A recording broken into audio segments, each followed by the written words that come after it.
যদি আমি করে থাকি তাহলে আমাকে ফাঁসি দাও, কোনো আমি ইয়ে করছি না, আমাকে প্রমাণ, আমি তো রাষ্ট্রপতিকেও লিখেছি যে লাই ডিটেক্টরের সামনে আমাকে জেরা করা হোক, যদি আমি দোষী হই তাহলে আমি কোনো মার্সি করবো না, এই ধরনের জঘন্য কেসে আমি কোনো mercy. On August 14th, 2004, at exactly 4:30 in the morning, India executed a man on his 39th birthday.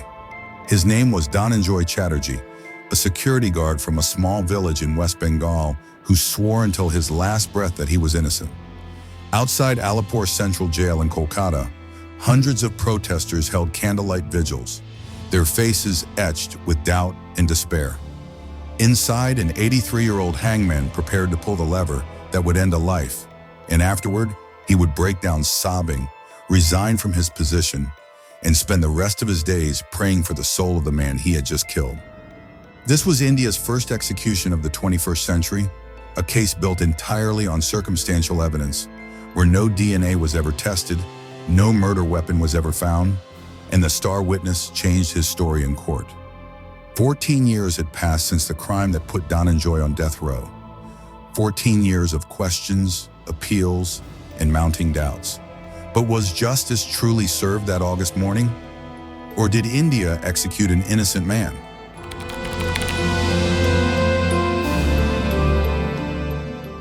The sun rose over Bhawanipur, one of South Kolkata's most prestigious neighborhoods, casting soft morning light across the colonial-era buildings and tree-lined streets. Anand Apartments stood tall among them, a respectable address where doctors, businessmen, and educated families lived their comfortable lives. On the third floor, in flat 3A, 18-year-old Hetal Parekh was getting ready for school. It was an important day. She had her ICSI examination, and like thousands of students across India, she felt that familiar mixture of nervousness and determination that comes with crucial exams. Hetal was bright, ambitious, and still so young. She lived with her parents and older brother in that third-floor apartment, and by all accounts, she was a good student at Welland Goldsmith School in Bobazar. Her father, Nagardas Parekh, was a businessman who had worked hard to provide his family with a comfortable life in this respectable building. The Parekhs had moved to Anand Apartments in 1987, seeking the security and community that a well-maintained building could offer. They had no idea that this building would become the site of their greatest tragedy. At around 7:30 that morning, Hetal left for her exam. She carried her books, her pen, and the quiet confidence of a young woman who had studied well. Her mother watched her leave, probably said something encouraging, maybe reminded her to eat something if she had time.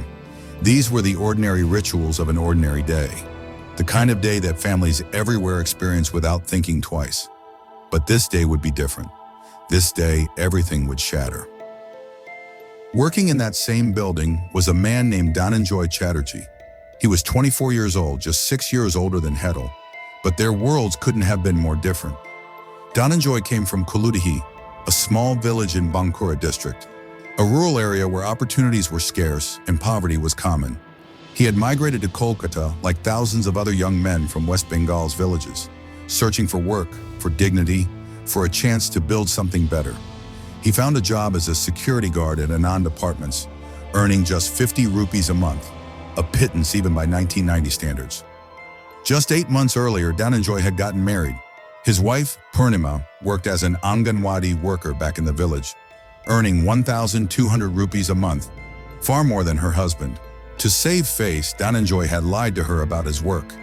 He told her he was employed with the Border Security Force, a respectable government job that would make his family proud.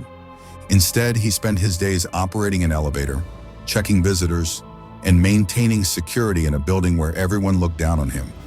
He was invisible to most residents, just another poor man in a uniform, someone to order around or ignore entirely. But Hetal had noticed him, or rather, she had noticed his attention. According to what would later come out in court, Dhananjoy had developed what some might call an infatuation. He would allegedly ask her out, make comments, try to engage her in conversation. To him, perhaps it was harmless flirtation. To Hetal, it was uncomfortable, unwanted, and increasingly frightening. She complained to her parents. This was serious. Her father took action, going to the building management to formally complain about the security guard's behavior toward his daughter. The complaint was filed on March 4th, 1990. just one day before everything changed. The building management took it seriously enough to transfer Dhananjoy. Effective March 5th, he would no longer work at Anand Apartments. Instead, he would be reassigned to another property called Parekh Apartment. It should have been the end of the story. A young woman protected from unwanted attention. A security guard moved to a different location. Everyone moving on with their lives. But Dhananjoy remained on duty at Anand Apartments that morning of March 5th. It was his last shift there before the transfer took effect. And that's where the questions begin. That's where the tension that would consume two families, captivate a nation, and ultimately lead to India's first execution in the new millennium truly started to build. Hetal returned home sometime in the afternoon after her examination. Her mother had gone out to visit a nearby temple, a routine errand, the kind of thing mothers do without a second thought. Hetal was alone in the apartment. The clock ticked toward evening. Outside, Kolkata's sounds filled the air. Traffic, vendors, the constant hum of city life. Inside flat 3A, silence. Somewhere between 5:20 and 5:50 p.m., that silence was shattered by violence. What happened in those 30 minutes would be reconstructed later through forensic evidence, through blood patterns and body position, through the terrible wounds that told a story even when no witnesses could. Someone entered that apartment while Hetal was alone. Someone attacked her with brutal force. The medical examiner would later count 21 stab wounds on her body, 21 separate moments of violence, of terror, of a young life being extinguished with savage determination. But before the stabbing, there was rape. The post-mortem examination would reveal unmistakable evidence of sexual assault. Hetal had fought back. Her body showed signs of resistance, scratches and defensive wounds that spoke of a desperate struggle against her attacker. She was 18 years old, alone, fighting for her life in her own home, in the place where she should have been safest. The killer used a knife or some sharp instrument to inflict those 21 wounds.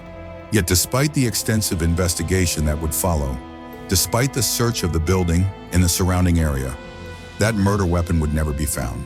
It simply vanished, as if it had never existed. When Hetal's mother returned from the temple, she found the apartment door locked from the inside. She knocked. No answer. She knocked again, harder, calling her daughter's name. Still nothing. The silence from inside was wrong. Mothers know these things. They feel them in their bones. Panic rising, she called the servants from neighboring flats, asking them to help. They broke down the door. The scene they found was devastating. Hetal lay between the living room and her parents' bedroom, blood staining her face and pooling on the floor beneath her. 2 local doctors were called immediately. They arrived, examined the motionless girl, and declared what everyone already knew in their hearts. She was dead. The police were called. Within minutes, Anand Apartments was transformed into a crime scene. Officers arrived, cordoned off the area, began taking statements. The detective department of Kolkata police took over the investigation. This was no ordinary case. An 18-year-old girl raped and murdered in her own home in a prestigious building in South Kolkata? This would make headlines. This would demand answers. The mother gave her statement, describing how she had left for the temple, how she had returned to find the door locked, how they had broken in to find her daughter dead. The police recorded everything, documenting what would become the first information report. For that would launch a murder investigation. But even as they worked the scene, collecting evidence and taking photographs, questions were already forming. How did the killer get in? How did he get out? Why was the door locked from the inside when the mother arrived? And most importantly, who did this?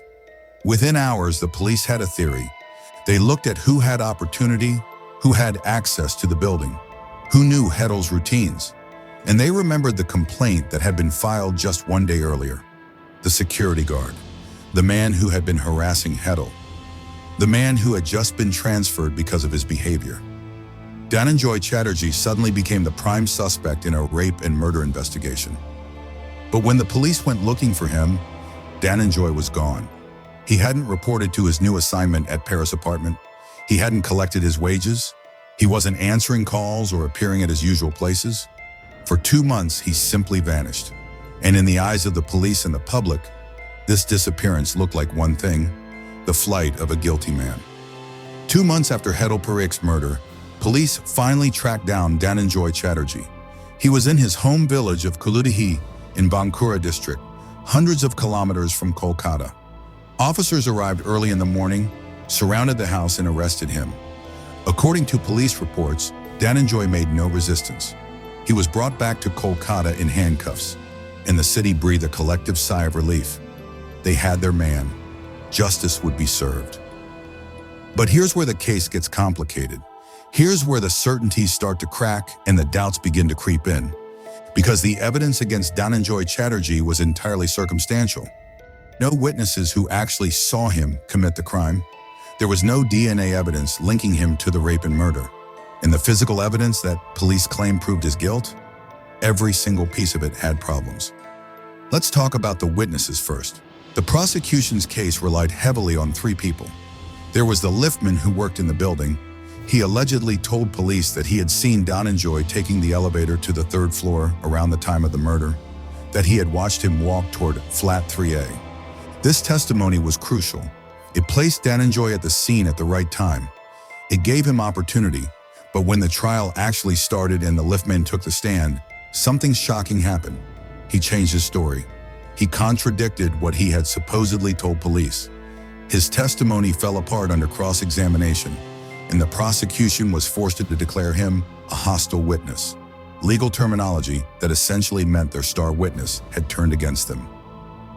Then there was the supervisor who claimed to have seen Dhananjoy after the crime, and there was Hetal's mother who testified about finding the body and about the locked door. But none of these witnesses actually saw the murder happen.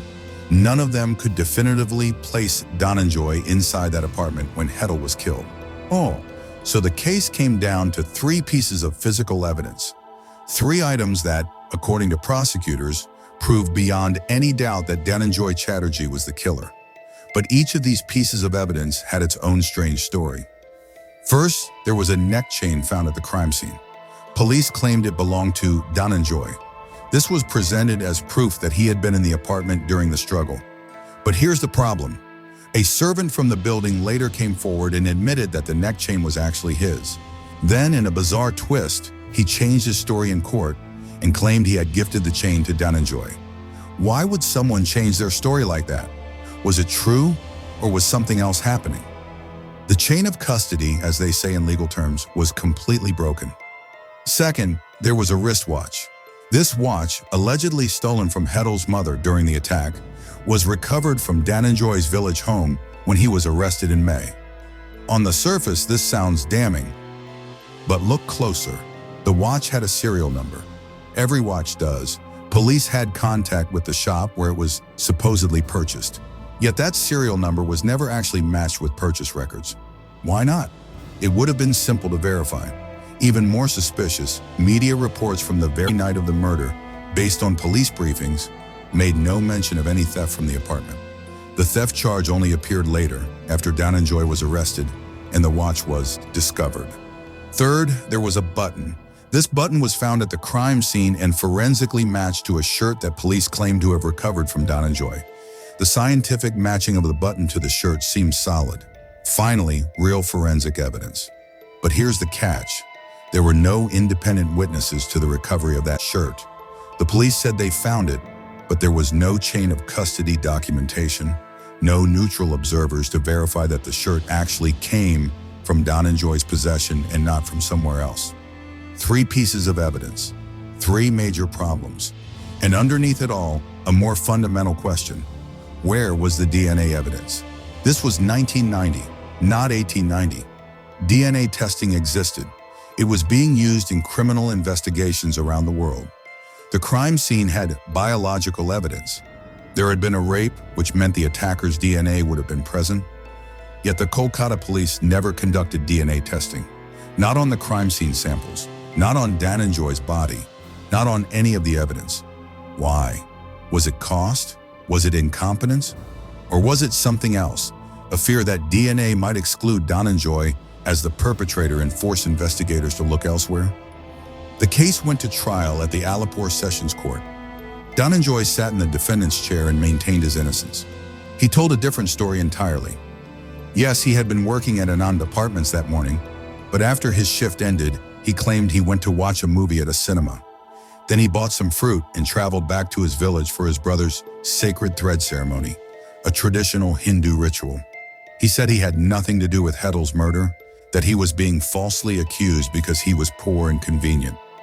But when asked to provide evidence of his alibi, ticket stubs, witnesses who could place him at the cinema or on the journey to the village, he had nothing, no proof, just his word against the weight of the prosecution's case. On August 12, 1991, the Sessions Court judge delivered the verdict: guilty on all charges, guilty of rape under Section 376 of the Indian Penal Code, guilty of murder under Section 302, guilty of theft under Section 380, and for the murder charge, the sentence was death by hanging. The judge invoked what's called the rarest of rare doctrine, a legal principle established by the Supreme Court of India that says capital punishment should only be used in the most extraordinary cases where the crime is so heinous, so brutal, that nothing less than death can serve justice. Dhananjoy's lawyers immediately appealed to the Calcutta High Court. Surely, they argued, there were too many holes in the evidence, too many questions, too much reasonable doubt. But the High Court upheld the conviction and the death sentence. So they appealed to the Supreme Court of India, the highest judicial authority in the country, the final word on matters of life and death. And on January 11, 1994, the Supreme Court also upheld the conviction. The justices wrote in their decision that while the evidence was circumstantial, it formed an unbroken chain that pointed to only one conclusion: Dhananjoy Chatterjee was guilty. They described the crime as a pre-planned, cold-blooded, brutal murder committed by a security guard who had betrayed the trust placed in him to protect the very people he was supposed to keep safe.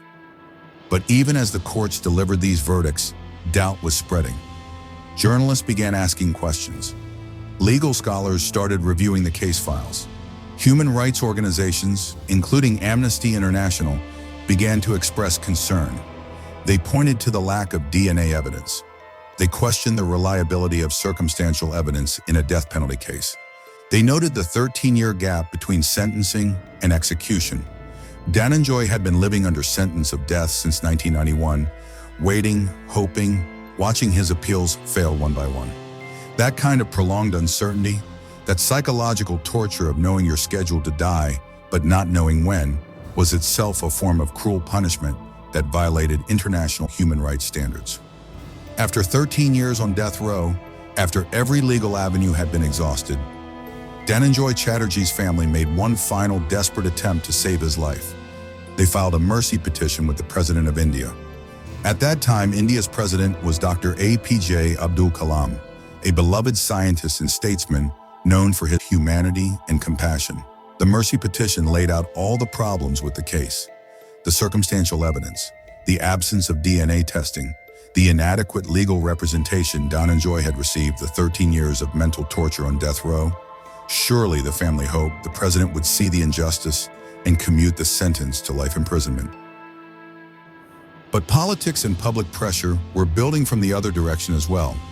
On June 26, 2004, a campaign began to ensure that Dhananjoy's execution would proceed. Leading this campaign was Meera Bhattacharjee, wife of Buddhadeb Bhattacharjee, who was then the chief minister of West Bengal. The message was clear: society demanded justice for Hetal Parekh, and that justice required Dhananjoy's death. Women's groups were divided. Some supported the execution as necessary punishment for a horrific crime, while others argued that the death penalty was never justified, and that this case in particular reeked of potential wrongful conviction. President Kalam took his time with the decision. Days turned into weeks. The country held its breath. And on August 4, 2004, just 10 days before Dhananjoy's 39th birthday, the president's office announced its decision. The mercy petition was rejected. The execution would proceed. Outside Alipore Central Jail, preparations began. The gallows were tested, the rope was prepared, and 83-year-old Nada Malik, West Bengal's official hangman, arrived to perform his grim duty. Malik was a veteran who had conducted executions before, but something about this case troubled him deeply. The questions, the doubts, the passionate advocates on both sides, it all weighed on him. On the night of August 13th, hundreds of people gathered outside the jail. Human rights activists carried candles and banners reading, "Stop capital punishment," and "Abolish the death penalty." About 200 police officers were deployed to maintain order. Some people were there to protest the execution, believing Dhananjoy might be innocent. Others were there to witness what they saw as justice finally being served for Hetal Parekh. The night stretched on, the vigil continuing until dawn, prayers and chants mixing with the humid August air. Inside the prison, Dhananjoy Chatterjee spent his final hours. Two different accounts emerged of how he behaved. The official prison statement claimed he was calm and composed, that he requested religious songs be played while the noose was being prepared, that he walked to the gallows with dignity and accepted his fate. But anonymous sources within the prison told a different story to the media, that Dhananjoy screamed and shouted like a madman, that he violently attacked prison guards, that commandos had to pin him to the ground. Which account was true? We may never know, but we do know this. At some point in those final hours, Dhananjoy spoke to a police officer. He asked him to ensure that in the future, investigations be conducted more thoroughly. Those words carry a haunting weight. Was he speaking as a guilty man offering advice, or as an innocent man making a final plea that no one else should suffer what he had suffered? At exactly 4:30 a.m. on August 14th, 2004, Dhananjoy Chatterjee's 39th birthday, the magistrate gave the signal. Hangman Nada Malik pulled the lever.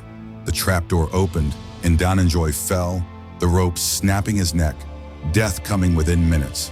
It was over. India had carried out its first execution of the 21st century. But for Nada Malik, something broke inside. After the execution was complete, the old hangman broke down emotionally. He wept, and in the days that followed, he made a decision that shocked everyone who knew him. He resigned from his position as hangman. He said he would never do it again, and for the rest of his life, he offered prayers for Dhananjoy Chatterjee's soul. What did Malik see or feel in that moment that changed him so profoundly? Did he believe he had just executed an innocent man? The Parekh family, who had already moved away from Kolkata years earlier, maintained their silence. They had sold the apartment in Anand Apartments within weeks of their daughter's murder and relocated to Mumbai, severing all ties with the city that had brought them such pain. They refused all media requests, choosing instead what they called the dignity of private grief. To this day, they have never spoken publicly about the case, about the execution, about whether they believe justice was truly served. In the years since that August morning, the case has only become more controversial. In 2015, the People's Union for Democratic Rights published a report titled Dead Wrong, which extensively documented all the evidentiary problems and suggested that India may have executed an innocent man. Researchers Debasis Sengupta and Prabal Chaudhuri from the prestigious Indian Statistical Institute published books in Bengali arguing that Dhananjoy was the victim of a judicial error, that the investigation was flawed from the beginning, that the real killer might still be unknown. And then in 2017, 13 years after the execution, Bengali filmmaker Arindam Sil released a feature film called Dhananjoy. The film didn't simply retell the official story. Instead, it presented an alternative theory that sent shockwaves through everyone who watched it. What if the film suggested Hetal Parekh's death wasn't the work of a security guard at all? What if it was a so-called honor killing? What if someone in her own family had killed her, perhaps because of a relationship they disapproved of, and then framed Dhananjoy to cover up the truth? The film's protagonist, a young lawyer, attempts to reopen the case and prove Dhananjoy's innocence posthumously to give his name and his widow some measure of peace. It's a provocative theory with no definitive proof, but it raises questions that haunt us still. Why did the family move away so quickly? Why have they maintained such absolute silence? Why was the door locked from the inside when the mother arrived? Could someone have locked it from outside using some method? Or was someone still inside when she first knocked? The film doesn't claim to have answers. It just asks us to consider that maybe, just maybe, we executed the wrong man. Today, if you walk through Bhawanipur, you can still find an apartment standing where it always has. New families live there now, unaware of or trying to forget the horror that occurred in Flat 3A all those decades ago. The case has become a touchstone in India's ongoing debate about capital punishment, about the reliability of circumstantial evidence, about class and justice, and whether a poor man can ever get a fair trial when accused of killing a rich man's daughter. There's no murder weapon, there's no DNA evidence. There's a hostile witness who recanted his testimony. There's physical evidence with questionable chains of custody, and there's a man who died on his 39th birthday proclaiming his innocence, while an old hangman wept and resigned, unable to live with what he had done. Was Dhananjoy Chatterjee guilty of raping and murdering Hetal Parekh?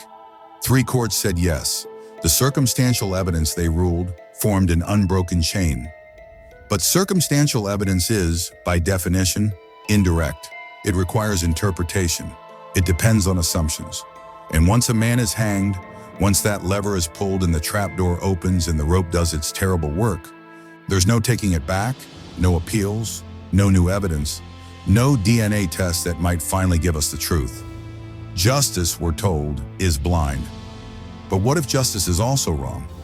That's the question that haunts India still, 17 years after that August morning, 35 years after a young woman was brutally killed in her own home. We may never know the complete truth of what happened in Flat 3A on March 5, 1990. We may never know whether Dhananjoy Chatterjee was a guilty man who got what he deserved, or an innocent man sacrificed because society needed someone to blame. Because the real killer was never found. Because a poor security guard was the easiest answer to a terrible crime. All we know for certain is that 2 families were destroyed, a nation was divided, and the ghosts of that day continue to whisper their questions into the darkness, asking us to remember, to examine, to never stop seeking truth, even when truth is the hardest thing to find.